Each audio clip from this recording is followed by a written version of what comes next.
ഞാൻ നിർത്തി ഈ ജോലി, ഞാൻ നിർത്തി. എനിക്ക് മടുത്തു. കാര്യം മാറിക്കാണ്.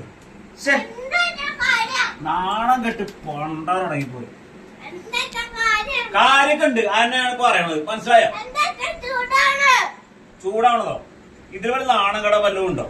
ഇന്ന് ഞാൻ ആ മറ്റേ സൈറ്റിൽ പോയപ്പോ അവിടെ ബംഗാളികളും തമിഴന്മാരാണ് നമ്മുടെ സൂപ്പർവൈസ് ചെയ്യേണ്ടത്. അവന്മാരൊരു കാര്യം കാണിച്ചപ്പോ ഞാൻ അവരോട് ചൂടായി. എന്ത് പരിപാടിയാണ് കാണിക്കുന്നത്? നിങ്ങൾ ഇങ്ങനെ ഉടായ്പ അടിച്ചിട്ട് വർക്ക് ചെയ്യണത്. അപ്പൊ അവന്മാർ എന്നോട് പറയാ, താൻ കൂടുതൽ വർത്താനം പറയണ്ട, ഒരു മുഖ്യമന്ത്രി പോലും ഇല്ലാത്ത താനാണ് അവിടെ വർത്താനം പറയുന്നത്.